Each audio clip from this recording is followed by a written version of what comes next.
12절까지 말씀 교독합니다. 마태복음 3장 1절에서 12절까지입니다. 오늘은 1월 10일 금요일 아침입니다. 1월 10일자 본문 마태복음 3장 1절에서 12절까지 말씀 교독하겠습니다. 그때 세례 요한이 이르러 유대 광야에서 전파하여 말하되 회개하라 천국이 가까워왔느니라 하였으니 그는 선지자 이사야를 통하여 말씀하신 자라. 일렀으되 광야에서 외치는 자의 소리가 있어 이르되 너희는 주의 길을 준비하라 그가 오실 길을 곧게 하라 하였느니라. 이 요한은 낙타털 옷을 입고 허리에 가죽띠를 띠고 음식은 메뚜기와 석청이었더라. 이때 예루살렘과 온 유대와 요단강 사방에서 다 그에게 나와 자기들의 죄를 자복하고 요단강에서 그에게 세례를 받더니 요한이 많은 바리새인들과 사두개인들이 세례 베푸는 대로 오는 것을 보고 이르되 독사의 자식들아 누가 너희를 가르쳐 임박한 진노를 피하라 하더냐.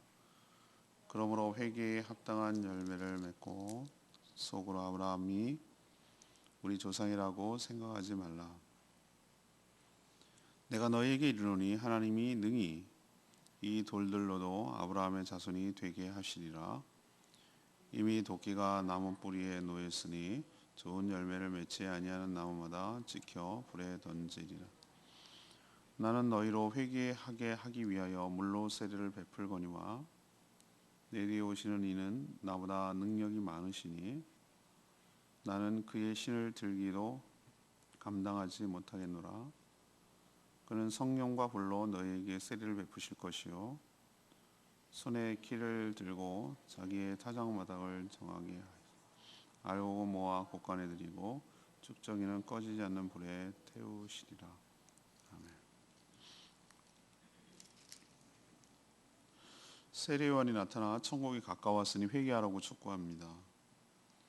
예루살렘과 온 유대 사방에서 그에게 나와 죄를 자복하고 요단강에서 세례를 받습니다. 사두개인들, 바리새인들도 세례받기 위해서 오자 세례 요한은 회개에 합당한 열매를 맺으라고 크게 책망합니다.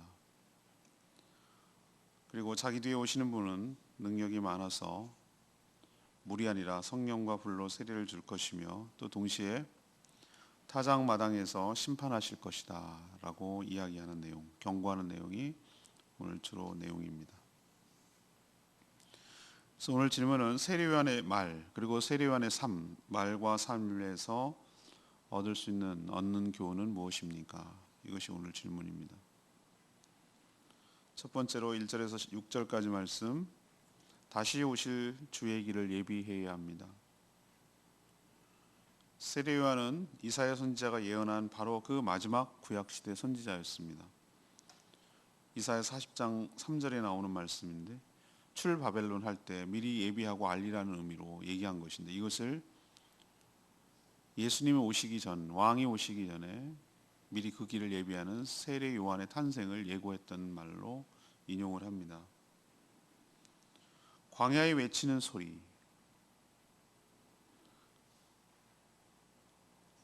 소리가 실체는 없지만 바로 세례 요한은 이 소리의 역할을 하는 것이죠. 주님의 오실 길을 예비하는 사명이 그에게 있었습니다. 실제로 세례 요한은 광야에서 살았습니다. 광야에 외치는 소리. 그래서 광야에 살았어요. 그리고 이미 천국이 가까웠으니 회개하라고 촉구를 하고 또 회개했으면 회개의 증표로 물로 요단강에서 요단물로 세례를 베풀고 있었습니다. 이미 천국이 가까웠다? 이게 무슨 소리죠? 예수 그리스도께서 이 땅에 오셨다는 뜻입니다. 육체적으로. 그리고 시작되었다는 것이죠. 이미 천국이 이렇게 시작이 되었으니 속히 자신의 죄를 회개하고 용서를 받아 그 하나님 나라 천국에 들어가도록 촉구하고 있는, 그게 바로 주의 길을 예비하는 것이죠. 그는 낙타털 옷을 입고 허리에 가죽띠를 띠고 메뚜기와 석청을 먹었습니다. 광야에서 무엇을 먹고 살았는지 알 수 있죠. 이것은 광야라는 것은 새 속에 물들지 않고 구별된 삶을 말합니다. 하나님 나라를 위해서 세속에 물들지 아니하고 그 외치는 자의 소리로서 주의 길을 예비하는 자로 살기 위하여 이렇게 거룩하게 나시린처럼 살았다. 마지막 구약의 선지자로 살았다는 걸 알 수 있습니다. 구약의 마지막 선지자가 말라기인데 말라기 4장 5절 6절 우리도 묵상했습니다만 바로 마지막 때가 되면 엘리야 선지자와 같은 자가 나타나 주의 길을 예비할 거라고 했는데 이 말라기가 예언한 선지자가 바로 딱 이 세례 요한입니다. 엘리야와 같은 선지자, 엘리야도 그랬거든요. 낙타털 옷을 입고 허리에 가죽띠를 띠고 그 모양이 딱 그 모습이었어요. 그래서 사람들이 마지막 그 말라기 선지자가 예언한 그분이 바로 세례 요한이라고 다들 인식하고 믿게 되었죠. 세례 요한 모습 그 자체가 바로 예수님이 메시아라는 증거죠. 왜? 예수님 오시기 전에 바로 그런 선지자가 나타날 것이라고 했기 때문에 예수 그리스도가 메시아라는 증거도 됩니다. 그 세례 요한의 삶에서 우리는 무엇을 알 수 있습니까? 우리가 바로 세례 요한입니다. 주님은 다시 오십니다. 이미 처음 오신 예수님의 길을 예비한 세례 요한처럼 살아야 될 책임이 우리에게 있는 줄로 압니다. 그의 길을 곧게 하고 그의 길을 준비할 책임이 우리에게 있는 것이죠. 광야에 외치는 자의 소리로 살아야 될 줄로 압니다. 광야에 살아야 되는 것이죠. 세속에 물들지 아니하고 세상에 살지만 세상과 구별된 삶을 살며 다른 사람과 똑같이 먹고 마시고 즐기고 놀고 이렇게 사는 것이 아니라 세례 요한이 살았던 것처럼 낙타털옷 전혀 패션과 상관이 없어요. 생존을 위해서 최소한만 포도주와 독주를 즐기고 잔치와 볼거리를 즐기고 이런 삶이 아니라 광야에서 메뚜기와 석청을 먹으며 구별된 삶을 살되 외치는 자의 소리로서 회개하를 촉구하고 주님 오실 길을 예비하고 준비하라고 회개하라고 그렇게 촉구하는 주님의 다시 오실 주님을 예비하고 준비하는 그런 삶을 사는 것이 바로 세례 요한의 삶이고 우리의 삶이 되어야 할 줄로 믿습니다. 두 번째는 7절에서 10절까지 말씀인데요. 회개에 합당한 열매를 맺어야 합니다. 세례 요한에 대한 소문이 온 유대와 예루살렘까지 퍼졌습니다. 그리고 너도 나도 세례 요한을 찾아 요단강에서 물로 세례를 받자 누구까지 찾아왔냐면 바리새인들 그리고 사두개인들까지 찾아왔습니다. 이 바리새인, 사두개인, 예수님 이제 복음서 쭉 묵상하면 많이 알려져 있지만 라이벌이에요. 산헤드린 공회에서 쌍벽을 이루는 두 라이벌입니다.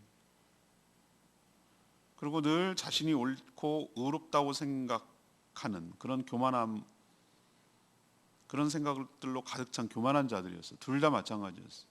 서로 비난하지만 자기가 더 우월하다고 생각하는 예수님 보시기에는 다 그게 그것처럼 보이는데 아무튼 그랬어요. 그들이 다가오는 걸 보자 세례 요한은 독사의 자식들이라 독사의 자식들아 이 굉장한 욕 아닙니까? 독사를 퍼부으면서 이들에게 한 말이 회개에 합당한 열매를 맺으라. 그럼 이들이 회개에 합당한 열매를 맺고 있지 않다는 뜻이잖아요. 그럼 그 증거가 9절에 나오죠. 이들은 속으로 겉으로는 그런 티를 안 내지만 속으로는 자신들은 아브라함의 후손들이니 구원은 당연한 것으로 여기는 것이고 이미 구원은 따놓은 것이고 그런데 왜 세례를 받으러 오냐? 혹시나 자신들이 저지른 죄 때문에 하나님의 진노를 받을까 봐 보험 들어놓는 심정으로 세례를 받아두면 좋지 뭐 그까지 받는다 안 받나 그거지만 혹시 모르니 받아두는 게 좋지 않을까 뭐 이런 심정으로 이미 구원과는 상관이 없고 회개할 마음도 없지만 그렇게 표시라도 해놔야지 자신들은 태어난 지 8일 만에 할례를 받는 것처럼 뭐라도 하나 증서라도 세례 증서라도 하나 갖고 있어야 내가 구원을 받는데 좀 안심이 되지 않을까 뭐 이런 의미로 세례 요한에게 와서 세례를 받으려고 찾아왔던 것이죠. 세례 요한은 이들의 속내, 이들의 의도를 정확하게 간파해냈어요. 회개란 오직 믿음으로 오직 은혜로만 구원을 받을 수 있다고 생각을 하고 자신이 죄인임을 깨닫고 돌이켜 하나님께로 돌아오는 것이 회개일 줄로 믿습니다. 그리고 회개했으면 그렇게 합당하게 거룩한 삶을 살아나가는 것이죠. 세례 받는 것이 중요하고 또 회개하는 것이 중요한 것이 아니라 그렇게 회개했다면 그렇게 사는 것이 중요한 것이죠. 회개에 합당한 열매가 그것이죠. 예수님은 회개의 상징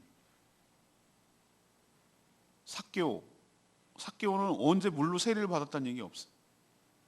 그런데 예수님을 만나고 그의 삶이 변했어요. 그의 생각이 변했어요. 자기가 그렇게 악착같이 모아놨던 돈을 다른 사람에게 배상하고 보상하고 갚고, 그때 예수님 뭐라고 합니까? 이 삭개오 이 사람도 아브라함의 자손이다. 이 얘기가 바로 유대인들 무슨 뜻인지 아는 거예요. 그게 바로 구원받은 자란 뜻이에요. 회개의 열매란 바로 그런 거예요. 삶이 바뀌는 거예요. 다른 삶을 사는 거예요. 의도적이가 아니라 바뀌어져요. 내 의지와는 상관이 없이 정말 다른 삶을 살아가는 것. 이것이 회개에 합당한 열매인 줄로 믿습니다. 은혜로, 회개조차도 은혜로 하는 것이죠. 이런 진정한 열매가 없는 나무는 찍혀 불 속에 던져질 뿐이라고, 이미 도끼가 나무 뿌리에 닿아 있다고 세례 요한이 강하게 경고하고 있는 것을 귀담아 들을 필요 있습니다. 우리도 회개에 합당한 열매를 맺고 살아가는 저와 여러분 되기를 소망합니다. 마지막 세 번째는 12절 말씀, 성령과 불로 세례를 받아야 할 줄 압니다. 성령과 불로 세례를 받아야 됩니다. 세례 요한은 요단강에서 회개의 표시로 물로 세례를 주었죠. 그러나 그것으로는 충분치 않습니다. 자신의 죄를 시인하고 용서를 구해 죄사함을 받는 것으로 그쳐서는 안 됩니다. 그 마음에 예수 그리스도를 영접함으로 거듭나서 새 사람으로 태어나야 합니다. 7 귀신 이야기 알죠? 한 귀신이 예수님이 쫓아냈어요. 그 자리가 비었어요.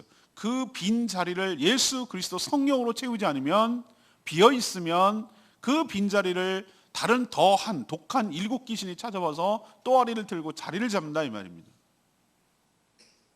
우리도 어떤 그릇에 무엇이 가득 채워 있으면 다른 것을 채울 수가 없는 것이에요. 비어 있는 것으로, 깨끗하게 비어 있는 것으로 만족할 것이 아니라 그 가운데 성령으로, 예수의 영으로 가득 채우게 될 때 사단이 공격하지 못하게 될 줄로 믿습니다. 자신은 회개의 영, 회개를 촉구하고 그 더러움과 죄사함을 촉구하고 그 증표로 물로 세례를 주지만 그걸로 그쳐서는 안 된다는 뜻이에요. 세례 요한이 얘기하고 싶은 그거예요. 그래서 자신의 뒤에 올 분을 소개합니다. 예수 그리스도를 영접하고 거듭나 새 사람이 되어야 된다는 것이죠. 성령으로 받아야 된다는 것이죠.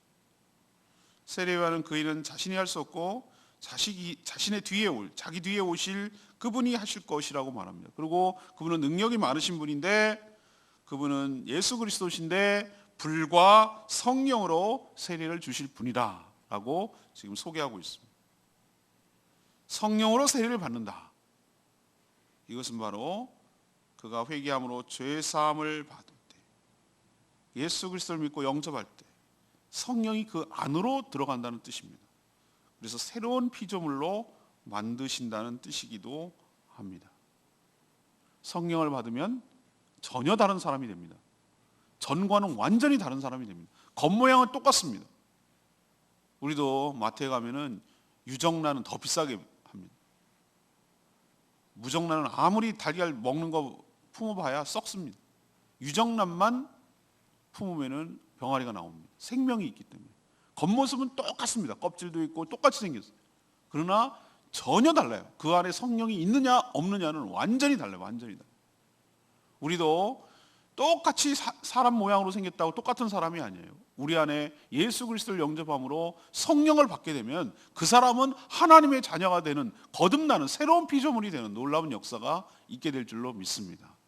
지금은 이런 모양으로 있지만 그 안에서 품고 죽고 무덤 가운데 갇히는 것처럼 보이죠. 알 속에. 그러나 21일이 되면 깨어서 병아리 같이 탄생하듯이 주님 다시 오시는 그날 무덤을 열고 깨고 다시 일어나 우리는 부활의 몸으로, 영생을 누릴 몸으로, 죽지 않는 몸으로 다시 부활하게 될 줄로 믿습니다. 그러려면 성령을 받아야 돼요. 성령 세례가 이렇게 중요한 것이에요. 그것은 예수님만이 주실 수 있습니다. 예수 자신이 주시는 것이 성령 세례입니다. 그분은 성령으로만 세례를 주는 분이 아닙니다. 세례요한은 무시무시한 얘기를 했습니다. 타작마당, 이거는 재판장입니다. 그 마당을 정하게 하시고, 정하게 한다는 건 깨끗하게 한다는 뜻이, 다 정리한다는 뜻이. 그리고 알곡과 쭉정이를 구분하는 심판주로 나중에 오실 겁니다. 알곡과 쭉정이. 진정으로 회개하고 성령을 세례로 받는 자는 알곡인 것이고, 그 안에 알맹이가 있는 것이고, 진짜가 있는 것이고, 있는 척하고 모양은 비슷하지만 성령이 없는 사람은, 성령 세례를 받지 않은 사람은 쭉정이 같은 사람이에요. 쭉정이는 전부 다 까불려서, 채로 쳐서 전부 다 어디로 빠뜨리는가? 불 속에 집어넣게 될 줄로 압니다. 타지 않는 불 속에 집어넣게 될 줄로 압니다. 이게 바로 심판의 불, 지옥의 불인 것이죠. 우리도 키를 보면은, 키질 옛날에는 다, 요즘은 쌀로만 바로바로 나오니까 그거 모르는데 정말로 추수를 한다는 것이 얼마나 지난한 과정인지 몰라요. 저 옆에서 봤어요. 그걸 다 까불고 치고 때리고 이렇게 해가지고 겨우겨우 밥을 먹는 것, 이 고단한 과정이, 사람이 한 끼의 밥을 먹는다는 건 진짜 보통 일이 아닌 거라는 걸 깨달았어요. 근데 그 껍질은 어떻게 하는가? 예, 다 필요한 데가 있습니다. 다 필요한 데가 있어요. 가축들 여물로 주기도 하고, 여물로 안 되는 거는 전부 다 아궁에 넣어서 불태운단 말이에요. 뜨뜻하게 난방으로 활용을 하는 거죠. 그러나 다 소멸되고 없어지는 것이, 재로 남는 것이. 그것처럼 이거는 심판을 상징합니다. 진정한 회개는 자신이 죄인임을 시인하고 예수 그리스도를 믿어 새 사람이 되는 것이죠. 이게 바로 열매를 말하는 것입니다. 오늘 레마의 말씀이 9절 말씀. 서울 아브라함이 우리 조상이라고 생각하지 말라. 내가 너에게 이르노니 하나님이 능히 이들 돌들로도 아브라함의 자손이 되게 하시리라.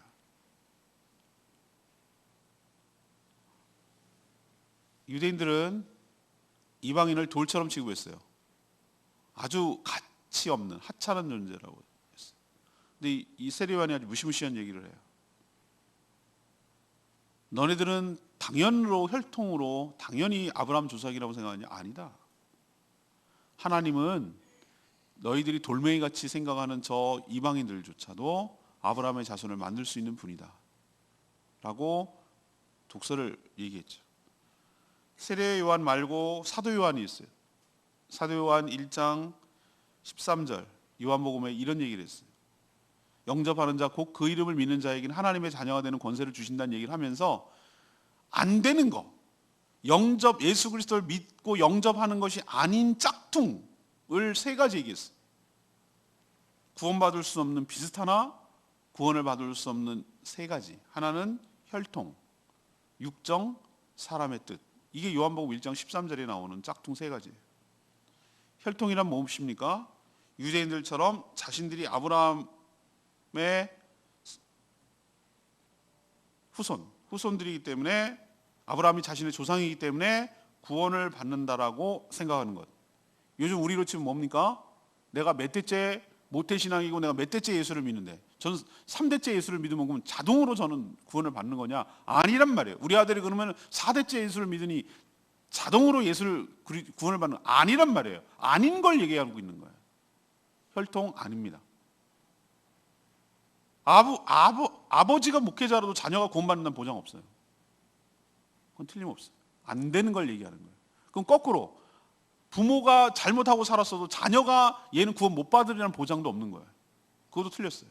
혈통으로 안 된단 말이에요. 혈통과 아무 상관이 없어요. 두 번째 안 되는 거, 육정. 육정이 뭐냐? 율법을 준수하는 거, 율법을 다 지키는 거, 인간의 노력하는 거, 하나도 흠없이 살려고 하는 거, 무언가 율법을 해내려고, 뭘 내가 규칙을 지키고 법률을 지키고 말씀을 지켜갖고 하려고 하는 거, 11조 꼬박꼬박 내고 뭐 기도 30분 하고 뭐 전도 몇 명 하고 뭐 이런 식으로 뭔가 내가 노력을 해서 그 공로로 구원을 얻으려고 하는 것이 육정이에요. 육정. 이것도 안 되는 케이스 중에 하나예요. 사람의 뜻, 이건 누군가가 시켜주는 것을 말하는 거예요. 대표적으로 세례받는 것, 이 유대인들로 치면 할례 받는 것. 안 되는 케이스예요. 모두 안 되는 걸 얘기하는 거예요. 딱 한 가지밖에 없어요. 가장 쉬운 듯 하면서 가장 어려운 것이 바로 이거예요. 하나님의 지혜와 하나님의 능력인데, 예수를 웰컴, 환영하느냐, 영접하느냐. 예수를 환영한다고 명접한다는 것은 그분이 어떤 분인 줄 알고 나의 마음속에 모시는 걸 말하는 건데, 예수 그리스도는 하나님의 아들, 살아계신 하나님의 아들이시오, 그분은 그리스도시오, 그분은 주님이시오, 그분은 나의 구세주라는 것을 믿고 영접하고 환영하고 내 마음에 모실 때, 그때 거듭나는 역사가 있게 되고 하나님의 자녀가 되는 줄로 믿습니다. 그런데 유대인들은 지금 뭐라고 얘기했습니까? 속으로 아브라함의 후손이기 때문에 나는 구원을 당연히 받았다? 안 된다는 거예요. 아니라는 거예요. 이 독사의 자식들아라고 얘기하잖아요. 우리도 현혹당하지 말고 잘못된 속지 말고, 무엇 때문이 아니라 지금도 얼마나 이단 사이비들은 아닌 것 같고 자꾸 유혹하는지 몰라요. 예수 그리스도가 아닌 것, 예수 그리스도가 아닌 자, 또 다른 방법, 이것으로 자꾸 현혹시킵니다. 절대 그런 말 한 적이 없어요. 성경에는 영접하는 자, 곧 그 이름을 믿는 자, 그는 예수 그리스도밖에 없어요. 하나님의 자녀가 되는 권세를 주신 줄로 믿습니다. 오늘 세 가지 얘기 드렸어요. 오늘 세례요한에 관한 이야기인데, 세례요한의 말, 세례요한의 삶을 통해서 우리가 얻을 수 있는 교훈은 무엇인가? 이것이 오늘의 질문인데, 첫 번째는 세례요한처럼 우리도 뭐 해야 된다? 다시 오실, 재림하실 그 예수 그리스도를 준비하는 삶을, 예비하는 삶을 살아야 될 줄로 믿습니다. 광야에서 외치는 자의 소리로 그의 길을 예비하며 살아가는 저희들 되기를 원합니다. 두 번째는 무엇입니까? 세례요한이 사두개인 걸 바리새인들에게 얘기했던, 퍼부었던 이야기, 이 독사의 자식들이라고 말했던 회개에 합당한 열매를 맺어야지 신용하면 안 된단 말이에요. 쇼하면 안 된단 말이에요. 무슨 퍼포먼스가 우리를 보장해 주는 것이 아니에요. 우리의 삶이, 바뀐 삶이, 달라진 삶이, 예수 그리스도를 닮아가는 삶이, 말씀에 순종하는 삶이, 실제 삶이, 행동이 거룩한 삶, 합당한 삶, 회개에 합당한 삶을 살아가는 것, 이것이 진짜 회개한 것인 줄로 믿습니다. 세 번째는 무엇입니까? 예수 그리스도를 믿어서 성령과 불로 세례를 받아야 거듭나게 될 줄로 압니다. 혈통 안 되고 육정 안 되고 사람의 뜻 안 되고 오직 예수 그리스도를 영접함으로 믿어 성령으로 세례를 받을 때만이 거듭나 천국을 소유하고 천국에 가게 될 줄로 믿습니다. 오늘 말씀 붙들고 기도하기 전에 923장 부르고 기도하겠습니다.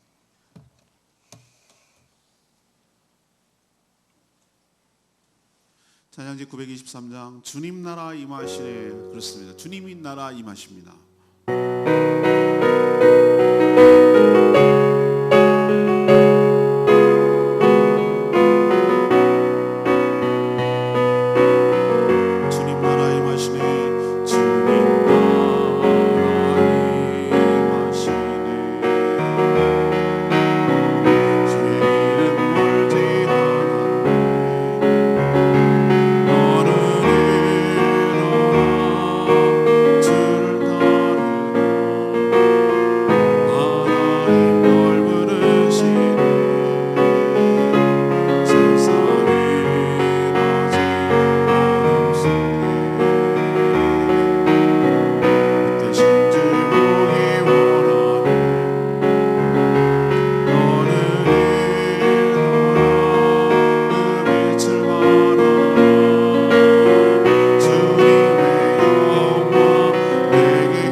주여 외치며 기도하겠습니다. 주여 하나님,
하나님, 저희도 세례요한처럼 세상과 구별된 삶을 살기 원합니다. 그래서 다시 오실 주님의 길을 예비하기를 원합니다. 광야에 외치는 자의 소리처럼 주 예수 그리스도의 재림과 심판이 가까웠으니 회개하고 믿으라고 촉구하며 살겠습니다. 종교적 행위나 관습이 아니라 그저 말뿐이 아니라 거듭나서 성령으로 충만하여 새 사람 되어 회개에 합당한 열매를 맺고 살게 하여 주시옵소서. 알고는 따로 모으고 쭉정이는 꺼지지 않는 불에 태우시는 하나님의 심판을 늘 의식하며 살게 하여 주시고 저희도 회개에 합당한 열매를 맺게 하여 주시옵소서. 오늘도 간구하는 기도마다 응답하여 주시고 연약하여서 기도조차 못하는 연약한 자들 대신하여 기도할 때 하나님 그 기도 역시 응답하여 주시기를 원합니다. 오늘 모이는 모든 목장들마다 축복하시고 하늘의 복으로 가득 채워 주시옵소서. 특별히 육신에 연약하여 힘든 분들 주님께서 붙들어 주시고 강건케 하여 주시옵소서. 오늘 하루도 주님과 동행하는 복된 삶이 되기를 원하옵고 예수 그리스도의 이름으로 축복하며 기도합니다. 아멘. 오늘 하루도 주님의 은혜 가운데 살기를 축복합니다. 네, 충분히 기도하고 하루 시작하겠습니다.